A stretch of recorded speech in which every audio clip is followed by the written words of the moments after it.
UEMOA nga xam ne c'est une union économique nga xam ne on est passé même de l'harmonisation des tarifs douaniers jusqu'à dem ba bokk ay politique économique à travers les normes de convergence là nga xam ne ba ci déficit ba ci dette da yéen a bokk ni ngeen koy doxalee dañu gis ne boo jëlee dëkk bu mel ni Guinée bokkul UEMOA dëkk bu mel ni Sierra Leone bokkul UEMOA donc ñun mënuñu cantonner UEMOA pour développer vraiment coopération sous-régionale bi ñu bëgg moo waral il ne faut pas se limiter aux instruments multilatéraux. Il faut surtout développer la coopération bilatérale. C'est extrêmement important. moo waral muy Guinée muy Sierra Leone premier ministre dafa déplacé wu bu ñu paree mu conclure un accord de coopération boo xamante ne ministre de l'économie ñoo ko signé mais tous ces deux accords de coopération li ko war a concrétiser mooy un accord de coopération définitif signé par les deux présidents de la République dans les 2 prochains mois. C'était 3 mois, mais là, on sera dans les 2 prochains mois. Ligue Unity en comité pour conclure définitivement ces accords de coopération dans ces domaines-là.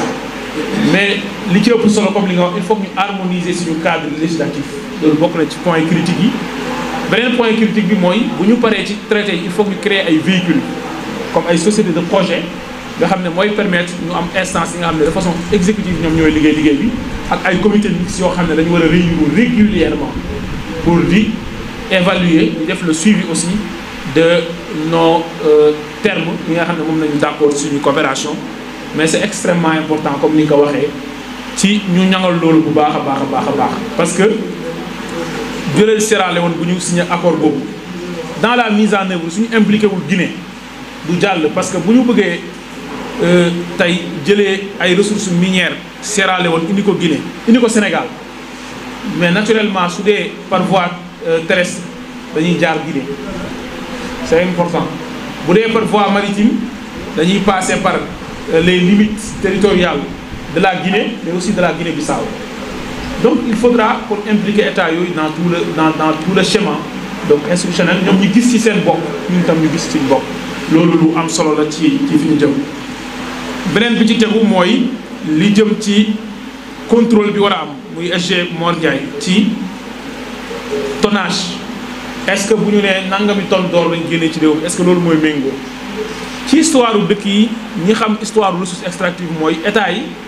du benn du ñaar nax nañ leen ci contrôle parce que un privé moom lépp lu muy def pour yokk ses bénéfices son profit pour wàññi ses dépenses da koy def mais le rôle de l'État mooy ma xam man lan moo ma amal solo ci mbir yi loolu moo waral le dispositif de contrôle doit être renforcé au sein du ministère il y a la direction du contrôle et de la surveillance des opérations boo xam ne ci biiram dafa am direction des opérations minières am direction des de la surveillance et du contrôle des opérations pétrolières loolu amul woon Sénégal amul woon direction spécifiquement dédiée au contrôle des opérations pétrolières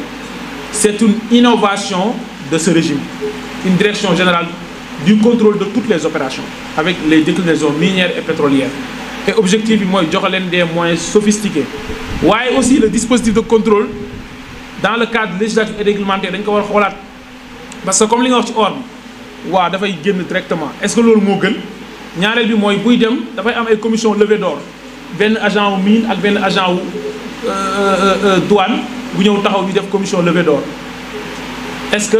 am nañu des moyens pour xool li ñu leen di déclarer loo ne lii moo fi génn ci tonne est-ce que am nañ moyens yooyu noonu en tout cas une division importante au sein du ministère du commerce qui est la division de la métrologie bi lay mën a nattal en réalité ñaata nga am kenn mësu ko impliqué ci loolu secteur pétrolier c'était la même chose donc ci lan ngay mën a wax ne nangam moo fi génn alors que l'État ne doit pas se limiter au régime déclaratif le régime déclaratif son corollaire c'est la possibilité pour l'État de vérifier donc loolu c'est extrêmement important et liggéey la boo xam ne mu ngi ci nekk en tout cas pour l'or en ce qui concerne le projet comptoir national d'or troisième bi mooy le financement de tout ce que nous voulons mooy El Malick li mu wax ak aussi le privé national c'est extrêmement important parce que bu ngeen xoolee agenda bi da ngay gis ne le financement de tout ce que nous voulons faire bëgguñu léegi état bi mooy porter le développement c'est le privé qui doit prendre le relais état bi nag loolu aussi il faut que nit ñi di koy wax parce que c'est un débat parfois doctrinaire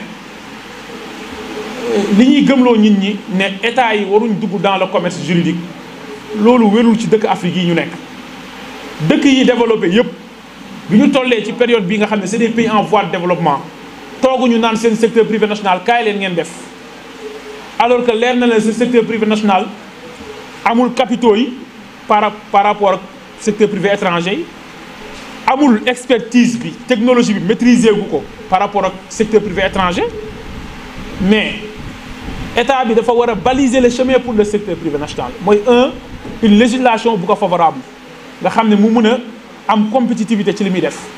waaye état bi du yem ci loolu am na loo xam ne état bi moo war a dem créer ay sociétés d'économie mixte bokk koog le secteur privé national parce que moom état bi am na ay moyens pour indi xaalis nos états doivent assumer qu'ils doivent entrer dans le commerce juridique état ce qu'on appelle les états liés ay état waroo dugg dans le commerce juridique bu ko africains yi defee bëgg am développement ce sera un développement extraverti comme ni nga ko waxee qui va profiter à d'autres pays il faut que dans l'approche par filière dans la mise en œuvre de l'agenda national de transformation ñu fexe ba am na loo xam ne pour des raisons stratégiques état bi moo ci war a positionné wu àndaaleeg le secteur privé national loolu centrale énergie électricité bi nga xam ne moom lañ defar nga xam ne dañuy utiliser gaz bi de près de 300 mégawatts si la Sénélec n'était pas dedans pour joxe le régime incitatif pour joxe le parc bu ñu koy defee pour dugg dans l'actionnariat doonul woon yomb ci sénégalais yi nga xam ne aujourd'hui ñoom ñoo war a defar cette centrale là de West African Energy donc pour wane ne l'État moo war a nekk le catalyseur des investissements au profit du secteur privé national loolu mooy la politique de financement te loolu état bi su ko bëggee financement bi du génnee xaalis mais parfois sur des filières stratégiques mën na def lu ñuy wax la sécurisation des actifs mooy lithium baa ngi fi au lieu ma jël titre bi signal ko tubaab bi jox leen ko non mën nga jël ay bloc nga ne man état bi maa koy jël titre minier bi SOMISEN laa koy jox la société des mines du Sénégal mu investir 5 ans 7 ans dans la recherche ba xam ne caractériser na réserve mu xëcc ay partenaires développeurs ñun loolu mooy suñu modèle xëcc ay partenaires développeurs yu dugg ci biir pour développer la mine parce que même grand miniers yi ngeen gis fii ñuy exploité ñi nga xam ne ñoom ñooy foreurs yi ak miniers yi génnee loolu dañ koo sous-traité les entreprises minières yi ngeen gis duñ ko defal seen bopp donc état bi bu ku lay gëmloo ne technologie bi amoo ko am na ñu koy def da nga leen di fay ñu def ko parce que yow yaa am sa titre nga jël sa secteur privé national nga positionné ko loolu c'est extrêmement important loolu moo waral le secteur privé national mën na dugg am ay titres c'est important waaye secteur privé national dafa war a bénéficier aussi de l'écosystème te loolu la ñuy wax contenu local mooy activité yi yëngatu ci secteur bi yëpp ñu fexe positionner le secteur privé national parce que le contenu local mooy